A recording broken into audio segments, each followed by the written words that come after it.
말씀을 가지고 다시 열매를 생각하며라는 제목을 함께 은혜를 나누려고 합니다. 올해 마지막 주입니다. 오늘이요. 저희 달력을 잘 보시고 제가 주보에 예배 순서 제일 위에 보시면요, 항상 카운트를 하도록 제 스스로가 마음에 긴장감을 가지도록 하고 있습니다. 날짜 다음에 마이너스 얼마 이렇게 계속 씁니다. 1년에 50일인데 오늘이 마이너스 몇 주입니까? 0주 땡입니다. 그죠? 오늘을 쓰고 나면 한 해가 다 가버리게 되었습니다. 우리가 항상 출발할 때는 열매를 생각하면서 시작합니다만 막상 끝에 들어보면 열매가 없을 때 참 부끄럽습니다. 사람이 언제 부끄러냐면요, 빈손일 때가 가장 부끄러워요. 있는 줄 알았는데 없습니다. 그죠? 힘써 가득 움켜졌는데 막상 손을 펴보니까 다 흘러버리고 없어요. 그때 참 부끄럽습니다. 하늘을 다 쓰고 이제 주님 앞에 서야 할 날이 점점 가까워지는데 열매가 없다고 생각되어지면 누구나가 한결같이 느끼는 반응이 무엇입니까? 간이 덜컹 떨어지고 목이 울컥 메오는 것을 볼 수가 있습니다. 제가 주보 칼럼에 송년의 마음이라는 칼럼을 썼습니다. 손석철은 12월 어느 고고라는 시에서 덜렁 달력 한 장, 딸랑 가치밥 하나, 펄렁 상수리 낙엽 한 입, 썰렁 저녁 찬바람, 뭉클 저미는 그리움이라 이렇게 읊었습니다. 하늘을 다 보낸 가슴을 덜렁 달랑 펄렁 썰렁 뭉클이라는 부사에 실어 재미있게 나름대로 표현한다 싶지만 아무래도 하늘을 다 보내는 사람의 마음 같은 느낌은 별로 들지가 않습니다.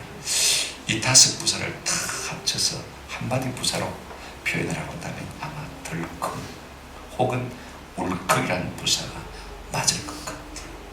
하늘을 보낼 때마다 덜컹 간이 떨어지고 울컥 목이 메이는 것을 아마 여러분들은 느낄 것입니다.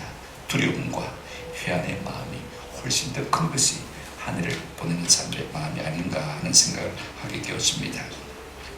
이처럼 우리가 주 앞에 서야 할 것을 의식하는 사람은요, 열매를 생각지 않을 수가 없는 것입니다. 왜냐하면 우리가 이 부름을 받은 목적이 관상용 존재가 아닙니다. 열매용 존재이기 때문입니다. 우리 예수님께서 분명히 말씀하셨잖아요. 나는 포도나무요 너희는 가지니 너희가 내게 붙어있으면 열매를 많이 맺을 것이다. 우리 주님은 우리를 위해서 열매를 기대하고 계신 것을 볼 수가 있습니다. 오늘 여기 있는 서양나는 노란 꽃을 잘 피우기만 하면 됩니다. 그죠? 그 다음에 여기 있는 행운목은요 파란 잎사귀를 우리에게 나타내 보이면 제 할 일을 다 하는 거예요. 왜냐하면 관상용이기 때문에 그렇습니다. 이런 것들에게 우리가 열매를 구하지 않습니다. 그러나 포도나무는요, 여러분 생각해 보세요. 제목으로도 쓸모가 없습니다. 화목으로도 쓸모가 없습니다. 오직 걷는 꿀이 쓸모가 있는 것은요, 열매를 많이 맺을 때 쓸모가 있다는 것을 우리가 잘 알고 있지 않습니까? 오늘 하나님께서 우리를 부르실 때 열매 맺는 포도나무로 우리를 부르신 것을 볼 수가 있습니다. 저는 이 열매를 생각할 때 얼핏 성령의 열매를 생각하게 되어지고 전도의 열매를 생각하게 되어집니다. 여러분 성령의 열매가 무엇입니까? 갈라디아서 5장 21절부터 23절까지 오직 성령의 열매는 사랑과 희락과 화평과 오래 참음과 자비와 양성과 충성과 온유와 절제다 그렇게 말하고 있는 것을 볼 수가 있습니다. 오늘 이런 것들이 우리의 삶에 있는지 성품으로 봅니다. 그런가 하면 전도의 열매 참 중요합니다. 우리가 하나님 앞에 섰을 때 이 전도의 열매가 없다면요 참 부끄러울 것 같아요. 사도 바울은 전도의 열매가 많았기 때문에 데살로니가전서 2장 19절 20절에 보면요 이런 기대를 가지고 있는 것을 볼 수가 있습니다. 우리의 소망이나 기쁨이나 자랑의 멸류관이 무엇이냐? 그가 감동하실 때, 주 앞에 우리가 섰을 때 우리 주 예수 앞에 너희가 아니냐? 전도의 열매들을 생각하면 마음이 벅찬 거예요. 너희는 우리의 영광이요 우리의 기쁨입니다. 여러분 이런 열매가 가득한 사람들은요 주님 오시는 날이 굉장히 기대가 될 것 같아요. 그러나 오늘 우리에게 열매가 없거나 미미하다면요 참 부끄러울 수밖에 없는 것입니다. 오늘 예수님은 본문을 통해서 우리가 어떻게 하면 삶의 열매를 맺을 수 있는지 그 비결을 말하고 있습니다. 아인슈타인이 이런 정의를 내렸어요. 정신 이상자는 어떤 사람이냐? 날마다 같은 방식으로 일하면서 다른 열매를 기대하는 사람이다. 그랬습니다. 오늘 우리가 여태까지 이렇게 일해왔는데 열매가 없다면요 다른 방법을 시도해봐야 해요.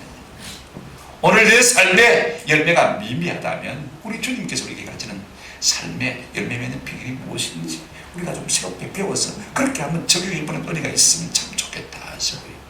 열매 맺는 비결입니다. 여러분 첫째는요 열매는요 소속의 문제입니다.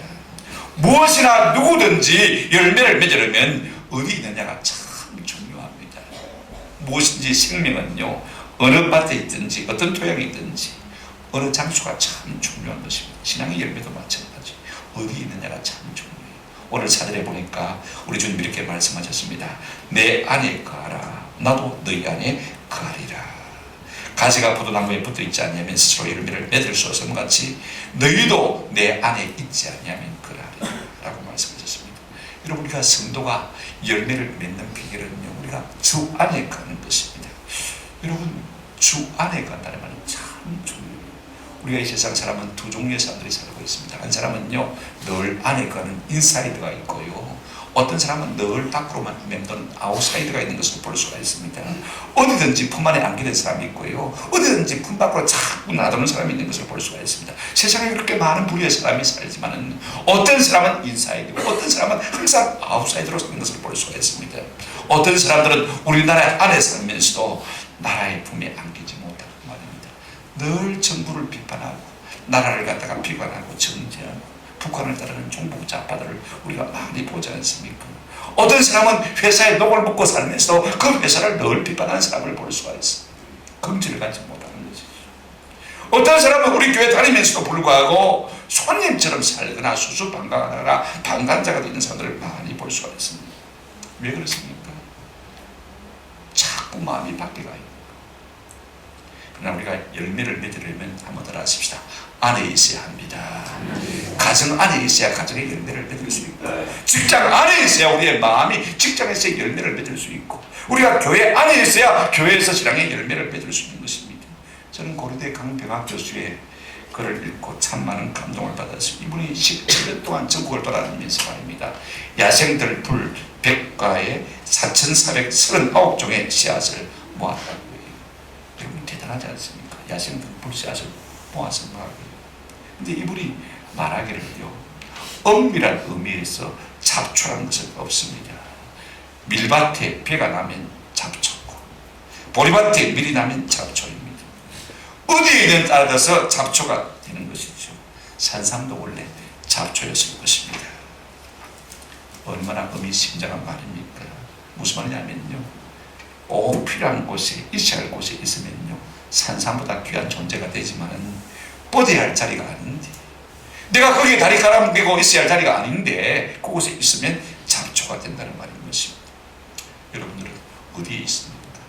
자리를 가리지 못해서 잡초가 되는 것을 볼 수가 있습니다. 우리 성도가 있어야 할 곳이 어디입니까? 오늘 보니까 내 안에, 예수 안에, 주 안에. 여러분, 이 말이 참 굉장히 추상입니다. 그러면 구체적으로 어떻게 우리가 확인하면 될 것 같습니까? 우리 예수님 요한복음 14장 6절에서 이렇게 말씀하셨습니다. 예수께서 이르시되 내가 곧 뭐요? 길이요, 진리요, 뭐라고요? 생명이니. 예수님은 길이요, 진리요, 생명. 어떻게 우리가 예수 안에 거할 수 있겠습니까? 저는요, 예수라는 길 안에 거하시는 은혜가 있기를 주의 이름으로 축원합니다. 길이 아니면, 도가 아니면요, 가지를 말아야 돼요. 옛날 전방 철책에서 우리 생각해 본 분들은요, 귀가 따갑도록 듣는 이야기가 무엇이냐면, 한번 더 합시다. 길이 아니면 가지를 말라. 온 산자가 다 길인데 왜 길이 아니면 가지를 말라고 하는 것일까? 한 발만 벗어나면 온통 지뢰밭인 것입니다. 저는 전방에서 군대 생활하면서 발목 지뢰로 말미암아 발목이 잘려나가는 친구들을 많이 봤어요. 일개 분대는요, 쌀이 잘 바로 갔다가 대인 지뢰가 터지는 바람에 일개 부대가 전멸할 뻔했어요. 길이 아니면 가지를 말라. 여러분, 세상은 지뢰밭과 같은 것입니다. 우리가 길 대신 예수 안에 거하지 아니하면요, 우리의 생명을 온전히 보존받을 수가 없는 것입니다. 여러분, 나는 진리요. 저는 진리가 아니면 따르고 싶지 않습니다. 왜냐하면 거짓의 끝은 패망이기 때문에 그렇습니다. 그러나 진리의 끝은 생명입니다. 근데 거짓은요, 어떻게 우리가 판별할 수 있냐면요, 항상 화려합니다. 진리냐 포장을 하기 때문에 그렇습니다. 여러분, 마귀는요, 진리 아닌 것, 하나님이 금하신 것을 갖다가 더 크게, 더 귀하게 보이도록 항상 우리에게 뻥튀기 해서 우리 앞에 다가오게 하는 것을 볼 수가 있습니다. 창세기 3장 6절에 보시기 바랍니다. 여러분, 하나님께서 선악을 알게 하는 나무의 실과를 먹지 말라고 분명히 명하셨잖아요. 그죠? 그런데 마귀가 하와에게 다가와서 뭐라고 했습니까? 네가 이 과실을 먹으면 하나님같이 될 것이다 하고 그 마음을 탁 붙이게 되는데, 그 순간 이 선악과를 바라보니까 이 하와에게 선악과가 어떻게 보였습니까? 여자가 그 선악을 알게 하는 나무를 본 적 어떻게 했다고요? 먹음직도 하고, 그 다음에 보암직도 하고, 지혜롭게 할 만큼 얻었다고요? 탐스럽기도 한지라. 여자가 그 열매를 다 먹고 자기와 함께 있는 남편에게도 주매 그도 먹은지라. 이처럼 우리가 유혹을 받게 되어지면요, 하나님이 거하신 것이 오히려 더 먹음직하게 보이고 더 보암직하게 보이고 더 지혜롭게 할 만큼 탐스럽게 보이는 것입니다. 그래서 따르는 자가 많고요, 그래서 갖고 싶어 한다는 것입니다. 그래서 덥석 깨물어 보았더니 결국은 그것이 사망의 길이 되더라는 것입니다. 우리가 진리인지 무엇으로 판명할 수 있습니까? 겉으로 화려하게 되는 것을 우리가 조심해야 돼요. 여러분, 꽃도 화려한 것은 독이 있습니다. 버섯도 화려한 것은 독이 있습니다. 뱀도 화려한 것은 독이 있습니다. 사람도 화려한 사람은 독이 있습니다. 말도 화려하면 그 속에 뻥이 있습니다. 함정이 있다는 사실을 늘 기억하시기 바랍니다. 그러나 진리는 수수예요. 우리 예수님에 대해서 이사야 53장 2절 3절에 이렇게 말씀하고 있는 것을 볼 수가 있습니다. 그는 주 앞에서 자라나기를 연한 숨 같고 마른 땅에서 나온 뿌리 같아서 뭐도 없고요, 고운 모양도 없고 뭐도 없고요, 풍채도 없은즉 우리가 보기에 흠모할 만한 아름다운 것이 있다 없다? 없어요. 진리는 있는 그대로 수수하고 그 모습 그대로 있는 것입니다. 저는 여러분들이 화려한 것을 따름으로 말미암아 진리에서 따르는 예쁘기를 주님의 이름으로 축원합니다. 말도 너무 화려하면요, 그게 함정이라는 것을 꼭 기억하시기 바랍니다. 이단들이요, 우리가 모르는 것 아는 것 같지만은요, 사실은 모르는 것이 더 많은 사람들 이단들입니다. 속지 않는 은혜가 있기를 주님의 이름으로 축원합니다. 여러분, 우리가 예수 안에 거하는 것은요, 생명 안에 거하는 것이 되어집니다. 저는 생명 안에서만 살고 있고요, 우리 예수님은 생명이 있습니다. 누가 사망의 그림자라고 하는 사람이 있습니까? 오늘 우리의 삶 속에 열매가 미미해서 마음에 낙심이 된다면 이제는 새로운 것을 임명하시는 은혜가 있으면 참 좋겠다. 한번 여러분의 삶을 점검해 보시기 바랍니다. 내 서 있는 길이, 내 서 있는 곳이 길인가 진리인가 생명인가? 내가 서 있는 곳이 예수 아닌가 예수밖인가? 여러분, 예수 없이 번 돈, 예수 없이 성관 성공, 여러분 지나가고 보면 손에 쥔 것 같은데 아무도 없어요. 열매가 되지 않는다는 것입니다. 저는 예수 안에 있음으로 말미암아 열매 맺는 저와 여러분 되시기를 주님의 이름으로 축원합니다. 아멘. 둘째로요, 열매 맺는 비결은 관계의 문제입니다. 보십시오.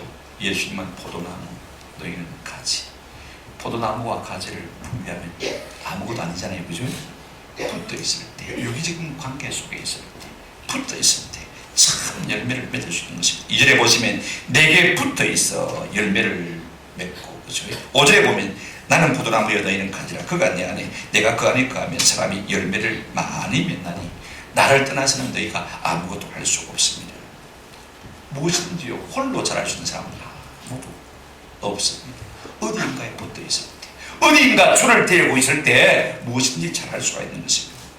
우리 주변에요, 아무 곳이나 함부로 줄을 댔다가 망한 사람들을 많이 봅니다. 어떤 사람은 광부에 속았습니다. 어떤 사람은 선배에 속고, 어떤 사람은 상사에게 속고, 어떤 사람은 교수에게 속았어요.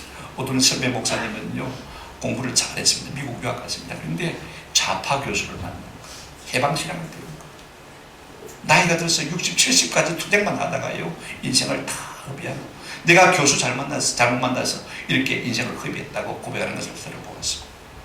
여러분, 이단에게 속고 이성에게 속아보자는 사람이 누가 있습니까? 근데 오늘 1절에 이렇게 말하고 있습니다. 나는 참 포도나무요.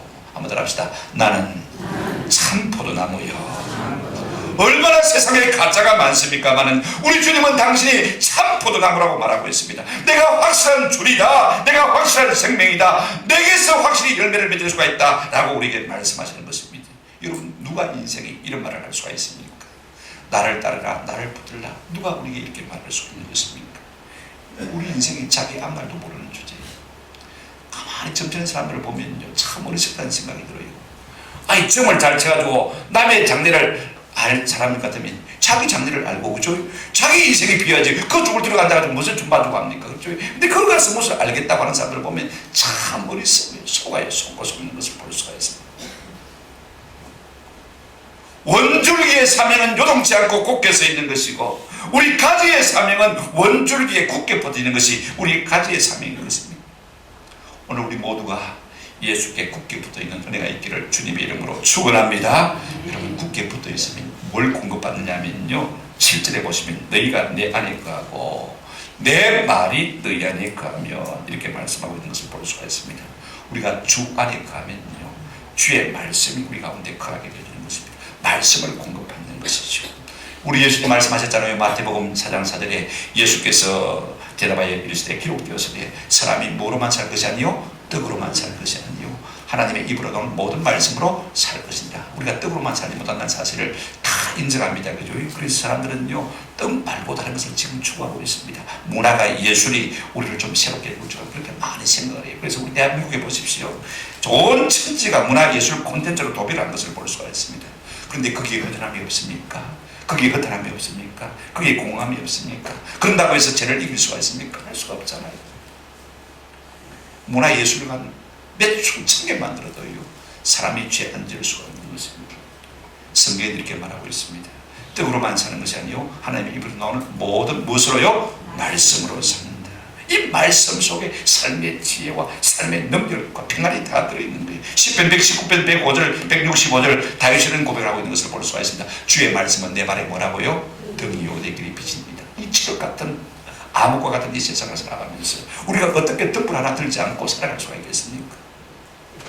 무슨 등불을 우리가 들고 살아야 되겠습니까? 하나님의 진리의 말씀에 등불을 켜고 살아가시는 저와 여러분 되시기를 축원합니다. 그렇지 않으면 넘어질 수밖에 없는 거예요. 이렇게 주의 법을 사랑하는 자에게는 165절에 이렇게 말하고 있습니다. 큰 뭐가 있다고요? 평안이 있으니 그들에게 뭐가 없다고요? 장애물이 없는 거예요. 말씀의 등불을 환하게 켜들고 가니까 말입니다. 이게 장애물인지 아닌지 보이거든요. 안 보이니까 걸려 넘어지고 불안하고 힘든 것이죠. 여러분, 다윗은 그래서 시편 119편 72절에 이렇게 말했습니다. 주의 입의 법이 내게는 천천 금은보다 많아이다 좋으니이다. 여러분은 10만 원만 있어도 귀에 안 나옵니다. 그렇지 않습니까?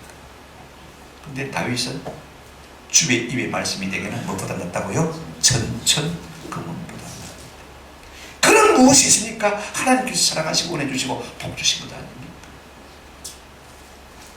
우리가 주의 안에 있을 때 하나님의 말씀이 우리 가운데 흘러들어와서 이 말씀이 우리에게 지혜와 능력과 평안이 될 줄로 믿습니다. 그런가 하면요 우리가 죽게 붙어있으면 어떤 은혜가 주어지는 것입니까? 9절에 보시기 바랍니다. 아버지께서 나를 사랑하신 것 같이 나도 너희를 사랑하였으니 나의 사랑 안에 마라 거하라. 사람이 밥만 먹고 잘 살지를 못하지 않습니까? 사랑을 먹여야 살 수 있는데 오늘날 사람들은 사랑이라고 하면요 그것이 독이든 사랑이든지 분변치 않고 달려드는 모습을 볼 수가 있습니다. 잘못된 사랑이라도 받았으면 좋겠다 갈급해하다가 결국은 그 잘못된 사랑에 물려가지고 실망하고 좌절하고 낙심하고 피가 망치는 사람들을 우리가 주변에서 얼마나 많이 봅니까? 그러나 예수님은 참 하나님의 사랑을 우리에게 주시는 분인 것입니다. 우리가 이 사랑 받으려면요 한 가지 딱 방법이 있습니다. 10절 우리 한번 같이 읽어봅시다. 10절 다 같이 시작. 아버지의 계명을 지켜 그의 사랑 안에 거하는 것 같이 너희도 내 계명을 지키면 내 사랑 안에 거하라. 우리 예수님이 무엇 때문에 사랑받습니까? 하나님이 주신 계명을 지켜 순종하기 때문에 사랑받는 것입니다. 우리 역시 우리 주님의 말씀을 지켜 순종하면 주님의 사랑받는 성도가 될 줄로 믿습니다. 그러면 열매 맺는 것이죠. 여러분 다윗이요 하나님 앞에 사랑받는 이유가 무엇입니까? 우리가 한번 생각해 봐야 돼요. 10편 119편 60절에 보시기 바랍니다. 이렇게 말씀하고 있습니다. 주의 계명들을 마귀에 지키기에 어떻게 하고요? 신속히 하고 어떻게 하고요? 지체하지 않냐요. 우리는 막 돈 버는 일에는 막 신속하고 지체하지 않습니다만은요. 다윗은 어떻게 했다고 했습니까? 주의 계명을 지키는 일에 내가 신속하고 지체하지 않는다. 이것이 차이인 것입니다. 오늘 우리 모두가 하나님의 말씀을 순종하는 일에 신속할 수 있는 은혜가 있기를 주의 이름으로 축원합니다. 사랑과 순종은요 동전의 양면과 같은 것입니다. 사랑하면 순종합니다. 순종하는 사람은 많은 사람입니까? 사랑하는 사람인 것입니다. 이거 우리가 아셔야 돼요. 우리가 주님을 사랑한다고 고백하지만은 말입니다. 무엇으로 증명할 수가 있겠습니까? 하나님의 말씀을 순종하는 것으로 우리가 하나님을 향한 사랑을 증명해 보일 수가 있는 것입니다. 우리 주님 분명히 말씀하셨습니다. 나를 떠나서는 너희가 아무것도 할 수 없습니다. 나를 떠나서는 아무것도 할 수 없습니다. 미국의 템플 대학교를 설립한 러셀 구에 박사가 미국에서 자수성가한 성공한 사람들 4,043명을 모았습니다. 그들과 함께 숙소도 함께 하면서 그들을 신청 연구를 한 결과가 나왔습니다. 그런데 이상하게요, 미국에 성공한 가부들 4,043명을 모았는데 고졸 이상이 69명밖에, 고등학교 나온 사람도 겨우 69명밖에 안 돼요. 나머지 거의 4,000명들은요 전부 중졸 이하의 학력을 가졌다는 것입니다. 그런데 그들의 세 가지 특징이 무엇이냐면, 첫째가 목적의식이 분명하다는 것입니다. 내가 무엇을 위해 살 것이다, 목적의식이 분명합니다. 둘째가요, 그 목적을 향한 열정이 대단하다는 것입니다. 최선을 다하는 마음이 그들 가운데 있다는 것입니다. 셋째가요, 참 중요합니다. 한번 따라서 하십니다. 자신의 무능을 알고 전적으로 하나님을 의지하는 사람이었습니다.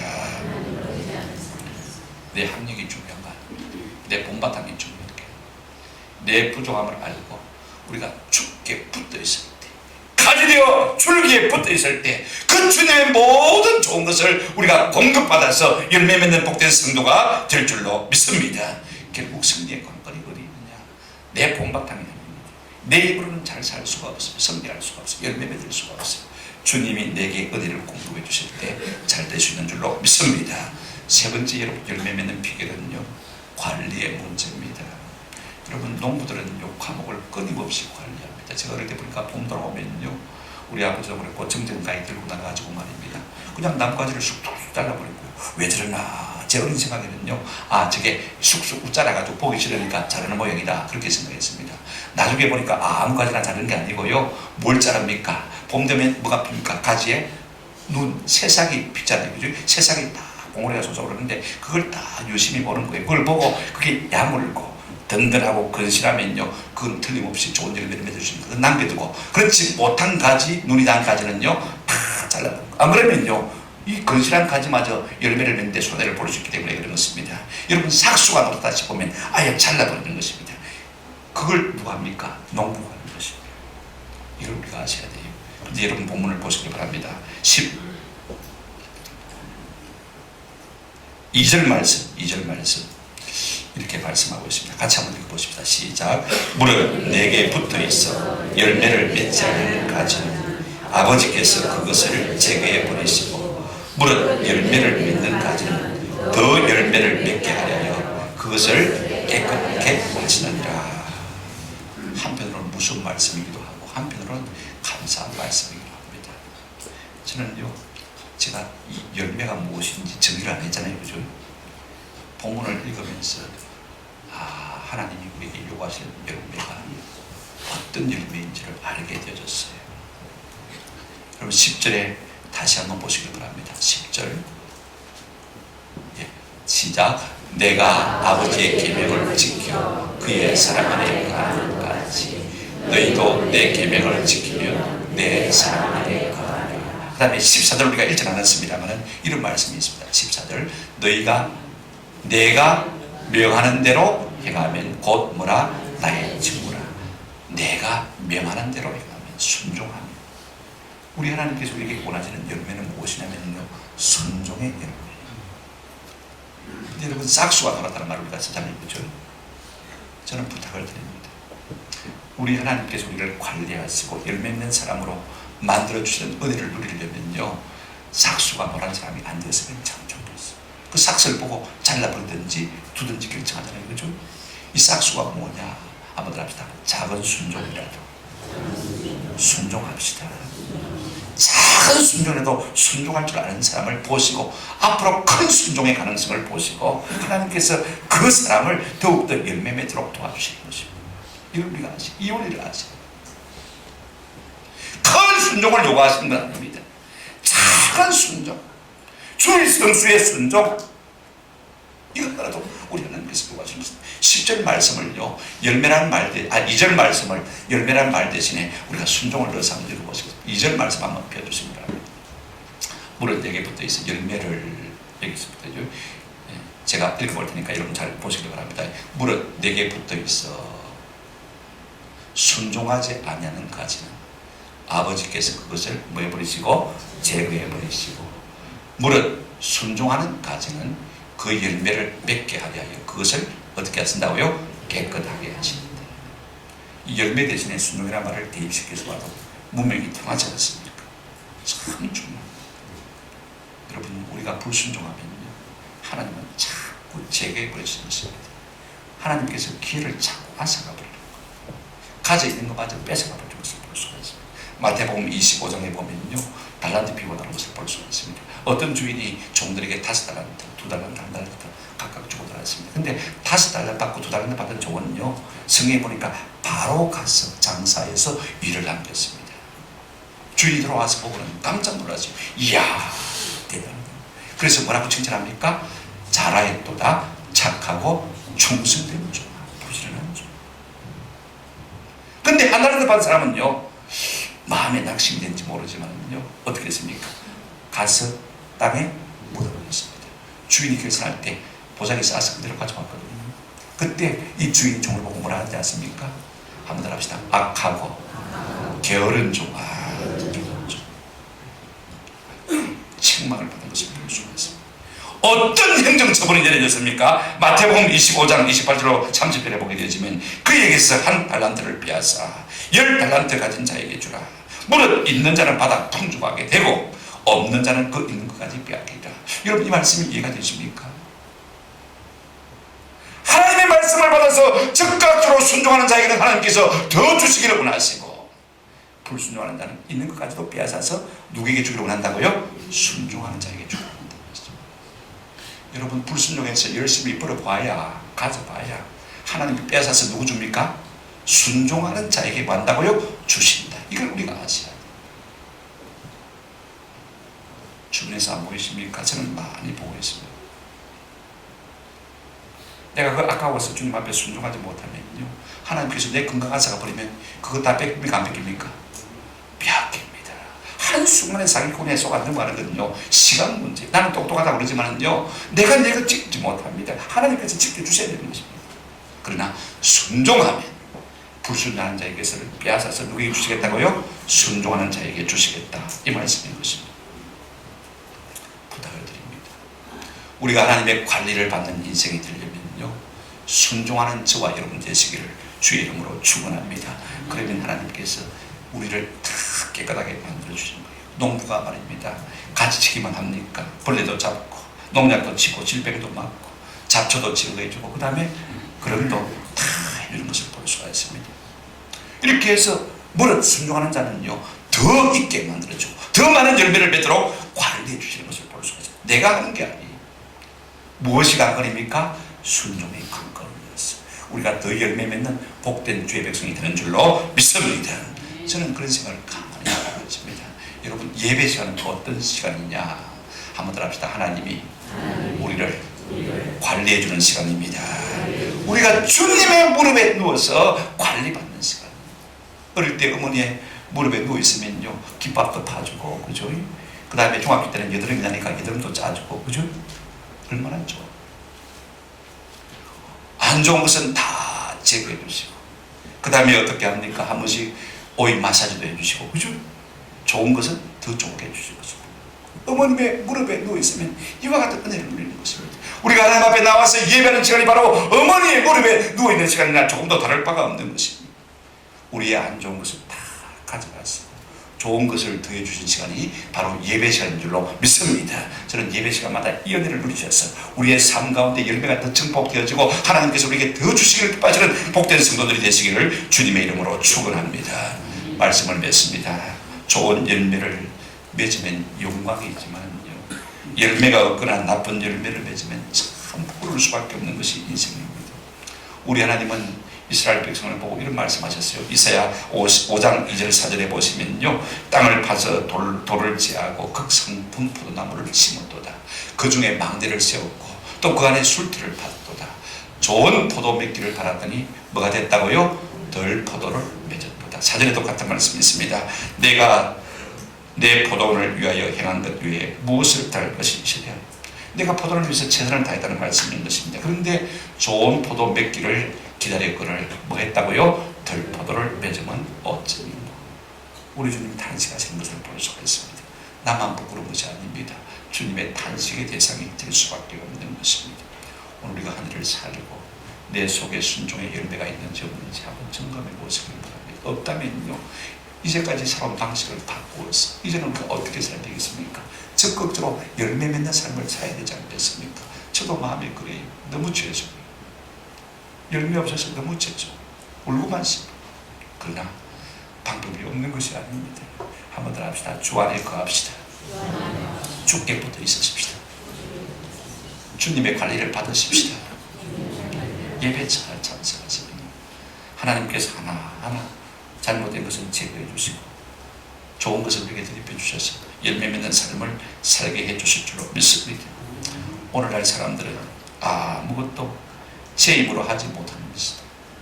다 모든 것을 알고 할 수 있는 것처럼 교만합니다. 잘난 척하고 아는 척하고 괜찮은 척합니다. 그러나 여러분 그 속을 보면요 다 병들었어요. 며칠 전에 어느 서장님을 만났습니다. 저는 제 부탁을 하려고 만났는데 그분이 오히려 제게 부탁을 하더라고요. 목사님, 제가 잠을 잘 못 자요. 새벽 4시에 겨우 잠들어가 2시간 자고 출근하니까 참 힘이 드네요. 얼마나 오랫동안 그랬습니까? 그러니까 무려 2년을 그랬대요. 혹대로 하다가 혹 붙였어요. 그래서 제가 기도해 드리니까 다음에 전화할 테니까 결과가 어떤지 한번 알려주세요. 그랬습니다만 성공한 사람은 잠 문제 하나도 관리가 안 되는 거예요. 내 힘으로 할 수 있을 것 같지만 안 되는 거예요. 그런가 하면 우리 태종대 갔을 때 우리 명대장님 집사님들하고 같이 식사를 하면서 이분이 그런 고백을 하더라고요. 그럼 군인들은요 2년 만에 한 번씩 이사하거든요. 뭐 2년 안 돼서 이사. 자녀들이 학교에 들어가지고 고등학교 졸업할 때까지 12년인데 그러면 2년마다 한 번 이사를 하면 몇 번 이사를 해야 됩니까? 6번 정도, 최소한 6번. 언제 학교에 적응하겠습니까? 근데 그 아들 고3짜리가요.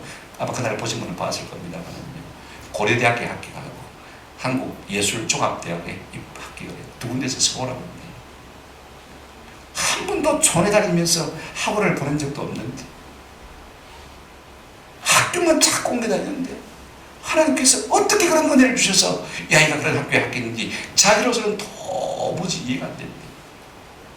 단지 우리가 주께 붙어 있었더니 주께서 은혜를 주셨을 뿐입니다. 할렐루야. 여러분 우리가 주께 붙어 있었거든요. 인간적인 조건이 중요한 게 아니에요.